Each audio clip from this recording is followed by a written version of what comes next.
Yeah, sure. Perfect. Happy to have Alex join us. He's going to go straight to questions. We'll start right here in the second row. Faith Richardson, Auburn Blitz. Alex, how has it been, just going through spring practice in comparison to, where you were last year to where you are now going into fall camp? Yeah, it's been really fun, really exciting, just to be back to normal and where I was, and just to have that strength back, to kind of kick like I want to and like I used to. I think I'm kicking as good as I have since before I got sick, and it's just really exciting getting to do that and play with the guys to the full extent. On the right side, second row. Justin Ferguson, Auburn Observer. Alex, what would you kind of estimate your range is now? I know getting your power back was kind of a big thing. You had the accuracy last year, but getting back to, kicking the longer range stuff. Yeah, I would say whatever they really need me out there for, I think I can do at this point. We kicked yesterday before I actually got on the plane to come here, and we made a 60-yarder as a unit. And so I think wherever you need me, I think at this point I'm confident in from kicking distance-wise, and yeah, just excited to have that strength back. Stay on the second row. Peter Rodriguez, AL.com. From a team perspective, what's been the most different about this offseason compared to other off seasons? Now that you're on your third head coach that you've played for. Yeah, I would just say the relationship part of the team. I think we have the talent, but Coach AG and the rest of the staff has really pushed that relationship piece of it.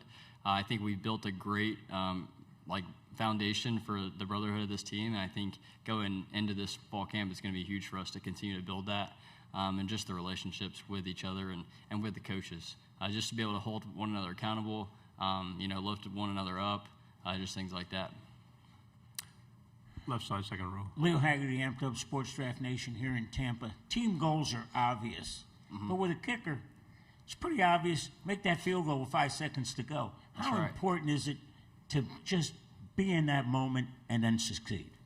Yeah, you're talking about a game winner. Yeah. So for me, a game winner, I really try and treat it as any other kick. If it's a 45-yarder, it's the same 45-yarder I've hit since I was like 12 years old, and that's kind of how I treat it. It's not any bigger than the kick I hit in the first quarter, and it's just the same kind of kick, and that's kind of how I go into it. And I just know that having that strength and my confidence, I'm going to be able to do it. Left side, third row. Trevor Denton, Way 31. Alex, what's been your favorite kick of your college career? That's a tough question. I would say my favorite, I think the best kick I've had in my career was the 53-yarder against A&M in 2023. It was into the wind, which not a lot of people know, but that wind was howling. They called a timeout. It was still blowing into the face, but not as much. And I hit it really well. And to hit a 53 into the wind, that was pretty exciting for me, just to give the team a little momentum going into halftime. On the right side, third row. Abby Miller, The Reflector with Mississippi State. Alex, you're tied for the 5th most field goals made in Auburn's single-season history. So what are you doing to hopefully move up in those record books this season? Yeah, I'm just going to do what they need me to do. If they call my number, I'm going to go out there and execute to the highest level of my ability. And whether that's 25 field goals or whether that's 15, I'm just going to go out there and do what I can to help my team. Thank you. Second row in the aisle. When Coach Golish asked for you to come to media days this year, what was your reaction? Yeah, I was kind of shocked. I don't think many kickers or punters get to do this. I was honored, just so grateful to be able to come and that he would trust me, to represent this team, and just a huge honor. He told me that, I deserved it, and building that relationship with Coach Golish, I've gotten to really know him and his family over these past few months since he's gotten there, and it's just such an honor coming from him, especially. He holds the players to a high standard, and to be able to represent us here is just such an honor. Third row on the aisle. Nathan King, Auburn 24/7. You mentioned you've been through a lot of head coaches, but subsequently lots of position coaches for you as well. What are Coach Bernowski's strengths, and what has it been like getting to know him, and how would you kind of assess him as a special teams coordinator? Yeah, Coach Burrow is a guy that's going to get you fired up to play special teams, which I don't think many guys can do. And he's going to put the best guys out there that can make the plays. And I think he just brings an excitement piece to special teams. And he's actually different. He's a specialist coach as well. He's not another positions coach. He does special teams, and then he coaches us, the kickers, punters, and snappers. So having him around the whole time is kind of, it's different. It's really cool to kind of pick his brain on why we do things instead of just doing them. And it's been a great transition. Coach Burrow is awesome. He's fiery, but he has your back at the same time. I feel like this whole staff's kind of like that, and he's not a kicker, so to say, but he can watch what we're doing, and if I tell him what I'm working on, he can give me feedback, and that's been a great part of his transition in. Second row. Not to look too far ahead, you play Florida this year. That's Yeah. where your brother play. What's that game going to be like in the McPherson family this year?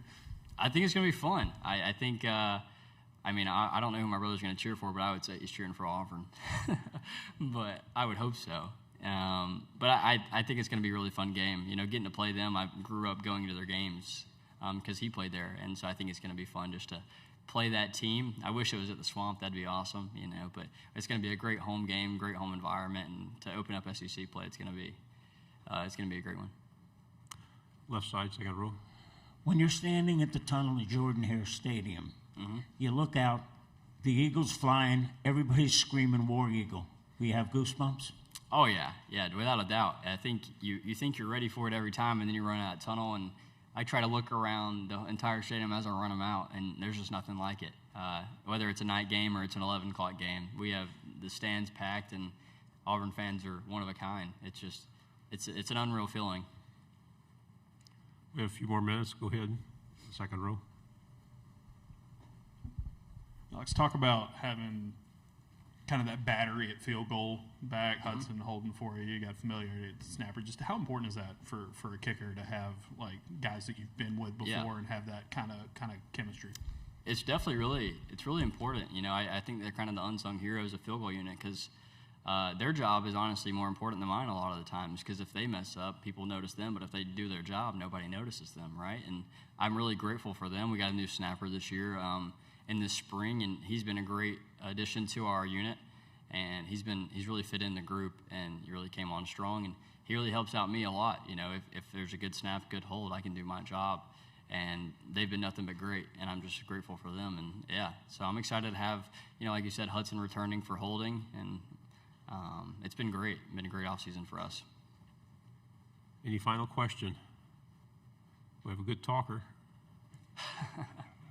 Alex, have a good season. Yeah, thank you. Glad you're healthy. I appreciate it.